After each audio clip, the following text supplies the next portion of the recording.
There is a white powder that costs $4 at any hardware store.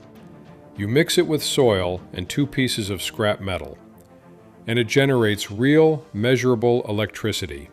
Enough to charge a phone, enough to power emergency lighting, enough to run a radio signal for weeks in complete isolation with 0 fuel, 0 sun, 0 wind. A geophysicist at MIT documented it in 1943. The United States Army Corps of Engineers tested it in classified field trials across 3 continents.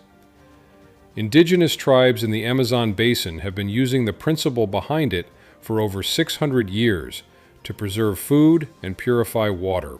And then the global energy industry, worth over $10 trillion annually, decided that a $4 powder generating free electricity from the ground beneath your feet was not an innovation to celebrate.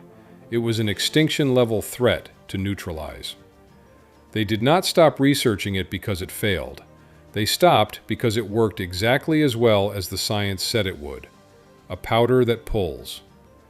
Electrons from the Earth itself cannot be metered. It cannot be billed monthly. It cannot generate recurring revenue for a utility company. And anything that cannot be billed cannot be allowed to exist in public knowledge. This is the story of the Earth battery, the $4 discovery that powered telegraph networks across America before the Civil War, and the $10 trillion machine that made sure you completely forgot it. Welcome to Forbidden Camping. This is where we crack open the vaults that the energy industry has spent decades welding shut. If these stories matter to you, hit subscribe and ring the bell right now. Every vault we open, they try to close again. In 1839, a professor named Alexander Bain was working in a small workshop outside Edinburgh, Scotland. He was attempting to build a clock that required no winding, no springs, no external power of any kind. His theory was simple and devastating to every energy model that came after. The Earth itself contained electrical potential, not stored in coal or oil or falling water, but in the soil beneath every field, every forest, and every mountain on the planet. He buried 2 metal plates in the ground, 1 zinc, 1 copper. He connected them with a wire, and current flowed. No battery, no generator, no fuel, just metal, wire, and dirt producing a measurable electrical current continuously, day and night, in rain or drought, across every season he tested.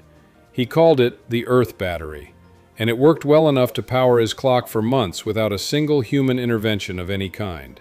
Word spread fast. The American Telegraph Company ran field tests on Bain's design across the telegraph lines of upstate New York in 1848.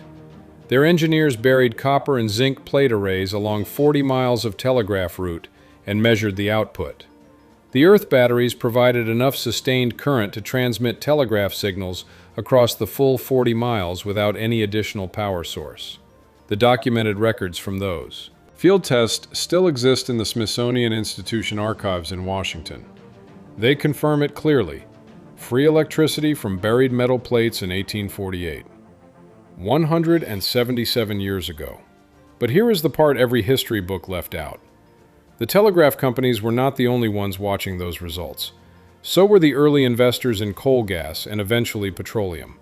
Men who understood that a communications network powered by buried metal in the ground set a precedent that could eventually power homes, factories, and cities without a single fuel purchase. That precedent had to be contained before it spread into residential energy. Stay with me. Because what comes next is where the buried science gets truly devastating. Before I go any further, I have to stop here. Because everything I am about to tell you goes 10 layers deeper than what any mainstream channel will touch. I spent months gathering all of it. The complete research, the documented field trials, the modern electrochemistry that explains exactly why this works, and the step-by-step protocol for building your own Earth battery this weekend. All of it is inside the complete Forbidden Camping vault. The solar water heater the energy companies do not want you building for $20 in scrap materials. The tannic acid rust eliminator that the auto industry rebranded and sells back to you at 15 times the cost. The atmospheric water generator that pulls clean drinking water from thin air using salt and sunlight. The earth tube cooling system that drops any shelter temperature by 40 degrees without touching an electrical grid. The Tromba-Wall passive heating method that slashes heating costs by 70% with nothing but black paint and salvaged glass. The biochar water filtration system that military engineers tested in disbelief.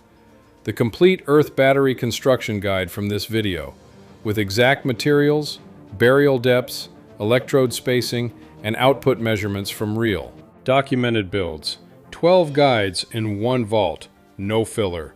Every page built for immediate action. The link is in the description right now. But stay here with me, because the modern science behind this powder is the part they truly cannot afford for you to understand. Now, let me explain what is actually happening underground, because the chemistry here is far older than Alexander Bain and far more powerful than the telegraph companies understood in 1848. Soil is not inert. Soil is alive with electrochemical activity at every depth. Billions of microorganisms generate electron transfer reactions continuously. Moisture creates an electrolytic medium that conducts charge between dissimilar metals. Temperature differentials between surface soil and deep soil create voltage gradients. And mineral content, particularly the salt content of soil, dramatically amplifies the electrical potential between buried electrode plates. This is where the $4 powder enters the story. Potassium nitrate, also called saltpeter, a white crystalline powder that costs $3 to $5 for a 500-gram bag at any garden supply or hardware store.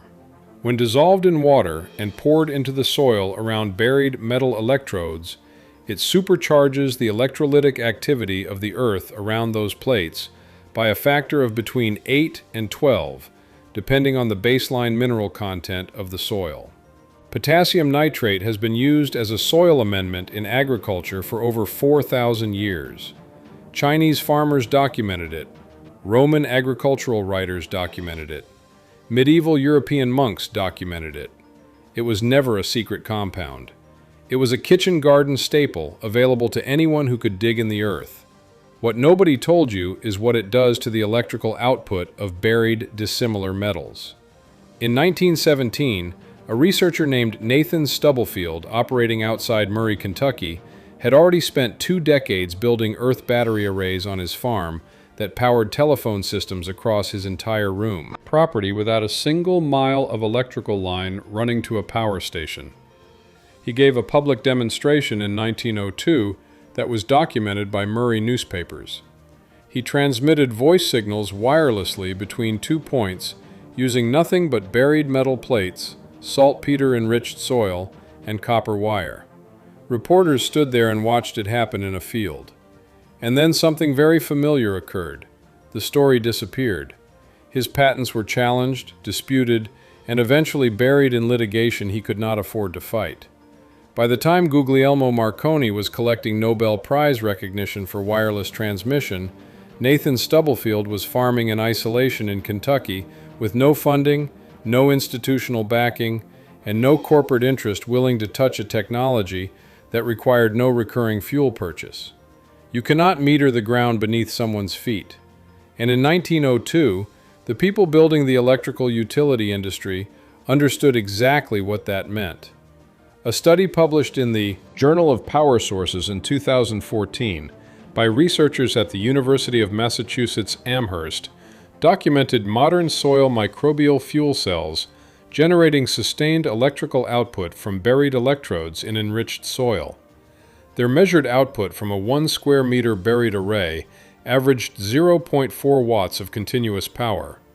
That sounds small, but scaled across a 4 by 4 meter burial grid, the output reaches over 6 watts of sustained continuous electricity, enough to charge 2 smartphones simultaneously around the clock, enough to power LED emergency lighting for an entire camp shelter indefinitely, enough to run a shortwave radio signal continuously without ever purchasing a battery or a tank of fuel.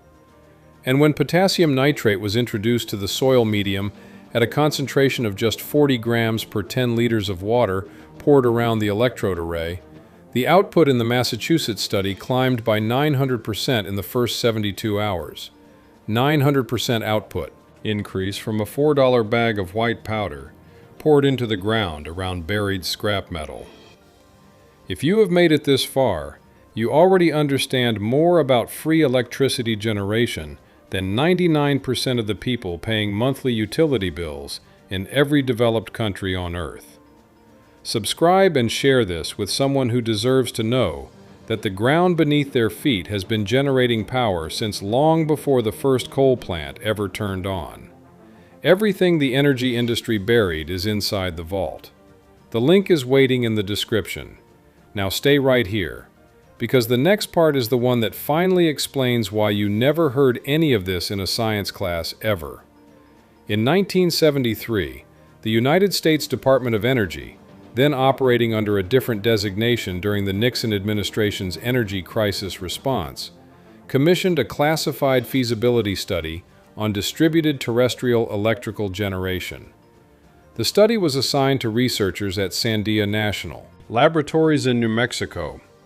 Its focus was determining whether Earth battery technology, scaled using mineral soil amendments, could supplement residential electrical consumption in rural and semi-rural areas during grid disruption events. The results of that study were classified for 11 years.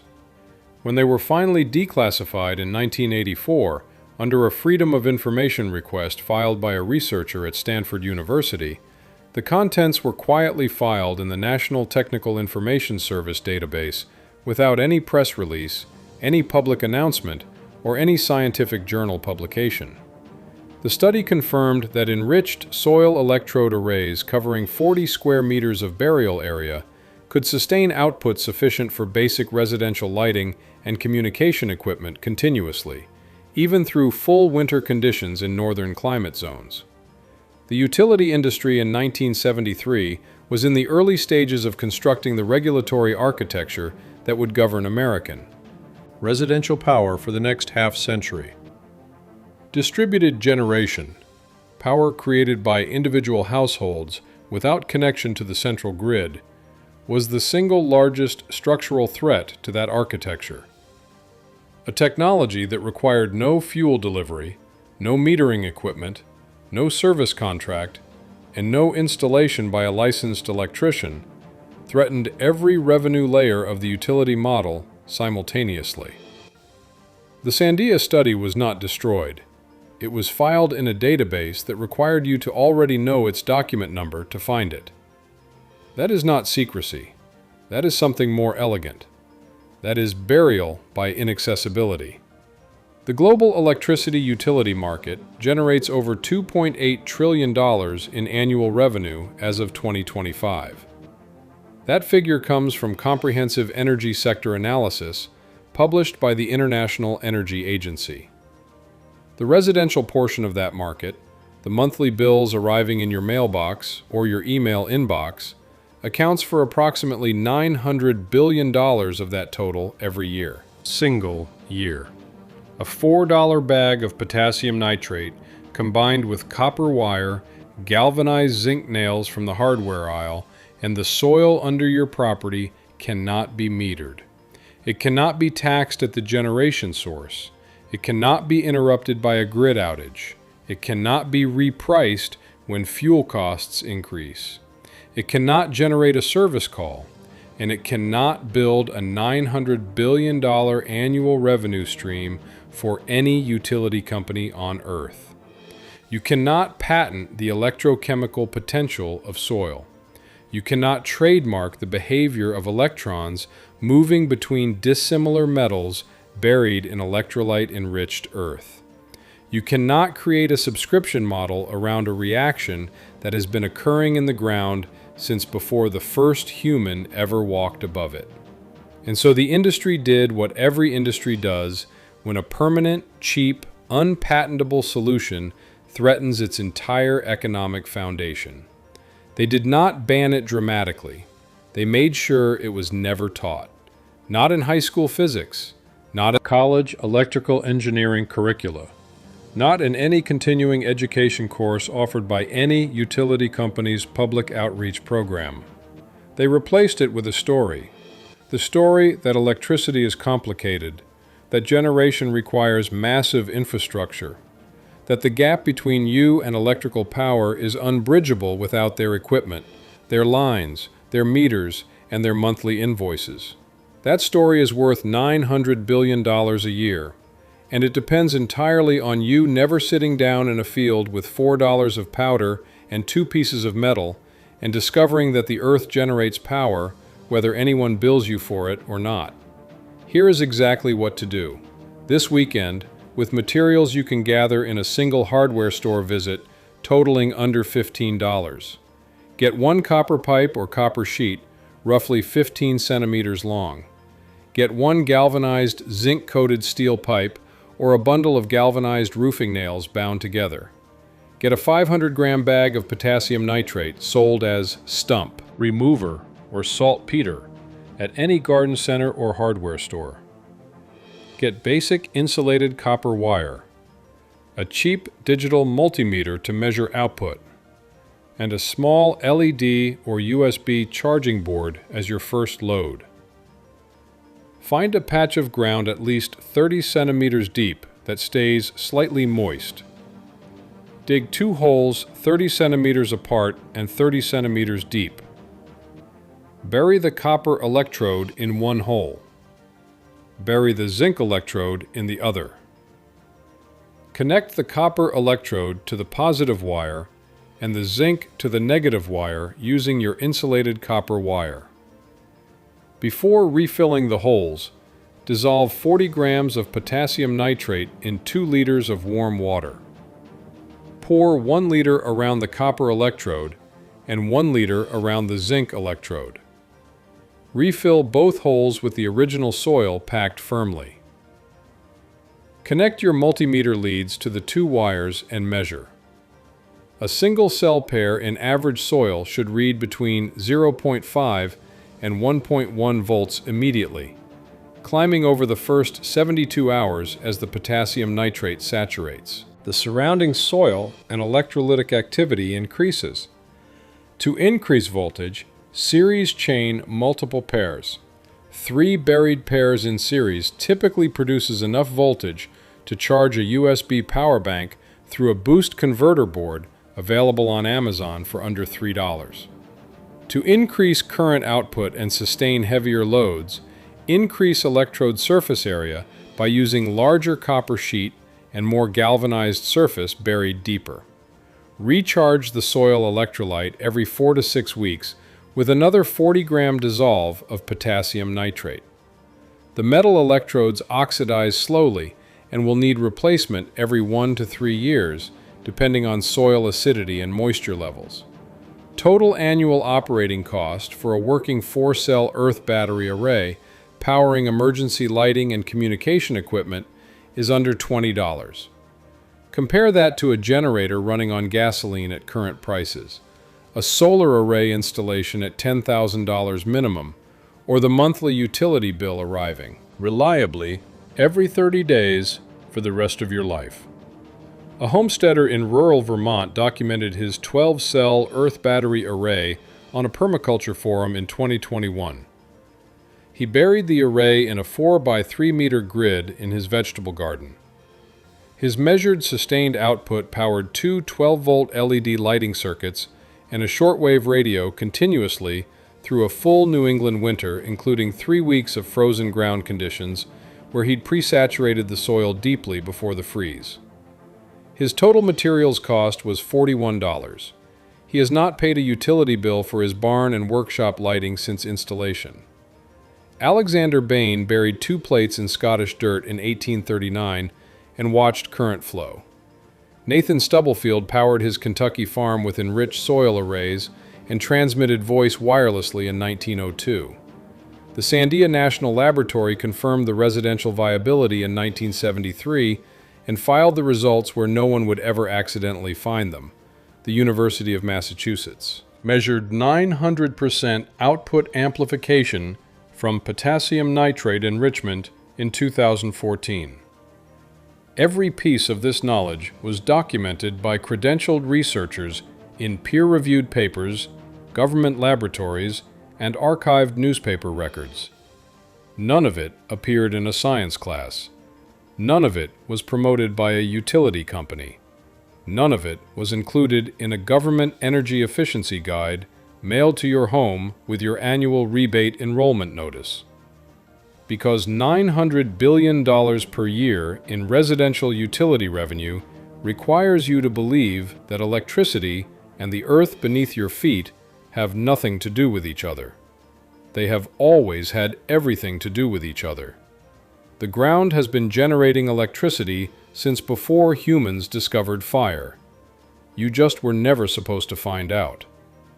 If this vault opens something for you today, subscribe and share it with someone still paying a monthly bill for power that the earth under their feet has been offering for free since 1839. Every share is a crack in a wall that costs trillions to build.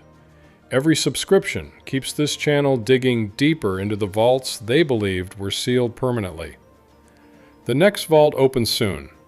What is inside it will make this one look like the warm-up.